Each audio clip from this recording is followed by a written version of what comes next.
Hi, Sue and Kyle. How are you? I'm well, Isaac. How are you?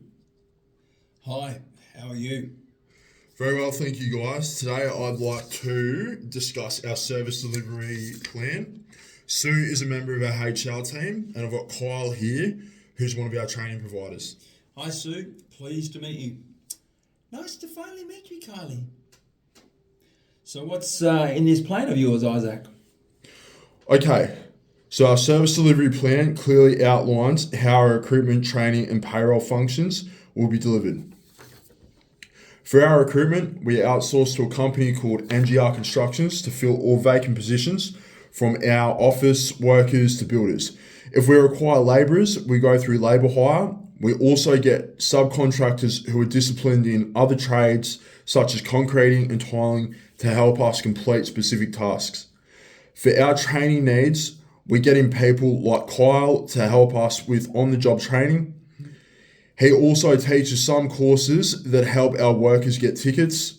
For all our other training needs, such as larger tickets, certificates, and diplomas, we outsource to TAFEs and RTOs. Lastly, to deliver our payroll function, we have a small internal team that takes care of wages, invoices, and all other external and internal costs. Our strategy consists of meeting deadlines, reaching targets, and achieving our goals, as well as maintaining a safe workplace environment. Sounds good, Isaac. Thanks, Sue. I wanted to get some feedback from you guys and seek your HR needs in regards to the delivery of the services.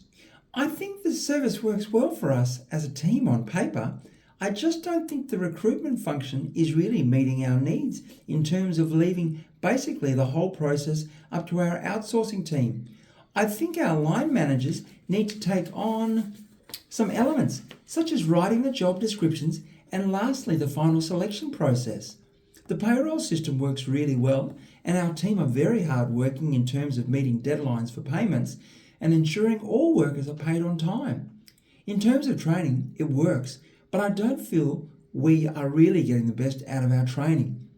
We've been getting complaints from workers about how they're training out of work hours and they aren't getting paid for it.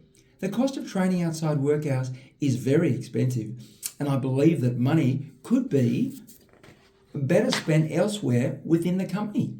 I think instead of doing it that way, especially for our apprentices, we need to give them 1 to 2 days a week at TAFE, and all other workers wanting to obtain tickets or require competency-based training should be given the option of doing it within work hours.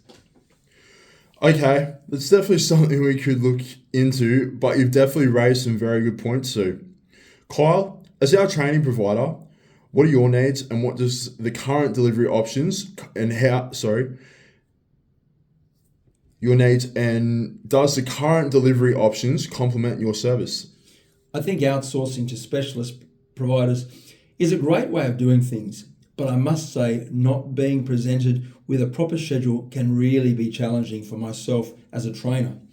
Some days I come to site to run sessions or conduct assessments, and some tradesmen I need to assess aren't there. I need your team to come up with a proper schedule so the people I need to assess are on site. I also agree with Sue to cut the cost of training down. I believe a better alternative would be to allow workers to be paid to go to TAFE and attend any other training days. I'd also like to better understand your needs so I can plan my training specifically to your goals and objectives when I come in to deliver coaching or training presentations. You've both raised some good points, and I certainly believe that we can come up with better ways of delivering our services. I wanted to ask you both how you guys would like the plan measured for quality assurance. I require the plan to be monitored based on a few things, so our training providers deliver their services efficiently and effectively. We need to set them clear objectives, maintain and document performance reports, regular feedback sessions, and conduct regular meetings to discuss and evaluate their service for quality assurance. Training and development's a big one too, as I believe it ensures that both parties and key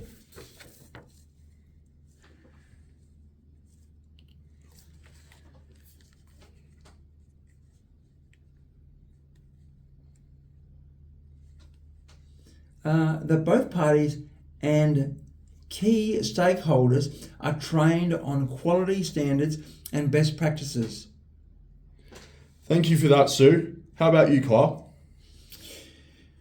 To deliver my service, I definitely require my objectives to be set clearly so I have a target to work towards and I can deliver my training at a quality standard. Regular feedback sessions is definitely a must for me as it presents to me the areas I can improve my training and if I need to personalise the training to meet specific learning needs of participants. As Sue said before as well, having regular meetings would be also great as I would love to keep you guys as informed about training as much as possible and you guys can keep me up to date if with your needs and if you need anything adjusted in terms of times or dates. Great. After listening to both of you, I definitely agree that we need to take action in order to really deliver the best plan for both stakeholders. I do agree that we need to set clear objectives for our service providers to follow. Documentation of performance reports is an effective way to keep track of things and make sure our providers are staying on track. Regular feedback sessions, and as you both stated, you wish to partake in regular meetings.